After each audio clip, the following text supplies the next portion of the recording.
Hello, bienvenue dans cette nouvelle capsule vidéo en géographie sur le thème la mondialisation en fonctionnement.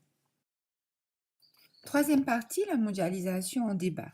En débat car d'une part, il y a ceux qui défendent la mondialisation et mettent en avant ses effets positifs.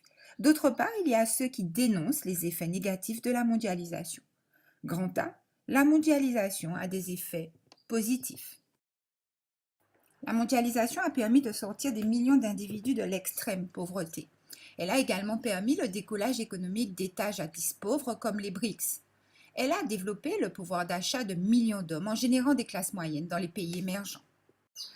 Grâce à la mondialisation, les différences technologiques entre les pays diminuent. Les FMN délocalisent leur activité vers les pays pauvres et transmettent leur technologie.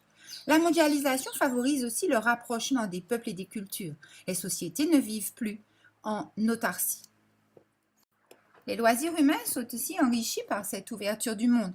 Le sport, le cinéma renforcent la cohésion et le rapprochement des peuples. Les pays qui souffrent d'une catastrophe naturelle ou humaine reçoivent rapidement le soutien des autres pays, ce qui diminue les souffrances des sinistrés. Mais la mondialisation a bien évidemment des effets négatifs. La mondialisation a accru les inégalités sociales à toutes les échelles, qu'elles soient mondiales ou locales. 2% des ménages les plus riches possèdent aujourd'hui la moitié de la richesse globale. Elle aggrave aussi les inégalités entre les pays riches et les pays pauvres. La mondialisation est rendue responsable de la désindustrialisation, du chômage de masse, des inégalités socio-spatiales croissantes. La mondialisation est aussi responsable de l'accélération de l'émission de gaz à effet de serre, provenant majoritairement des pays riches et émergents comme la Chine, responsable aussi de l'épuisement des ressources naturelles comme l'eau ou le pétrole, mais aussi de la pollution des sols générée par les intrants agricoles, pesticides, etc., salinisant les nappes phréatiques et polluant les cours d'eau.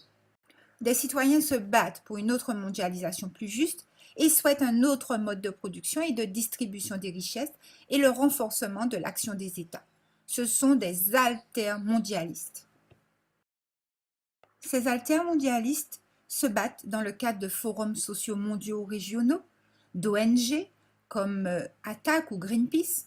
Ils ont différents modes d'action, l'utilisation massive des médias et Internet en tête via les réseaux sociaux, mais aussi la mobilisation par le biais de manifestations ou encore d'opérations coup de poing. À bientôt pour une prochaine capsule.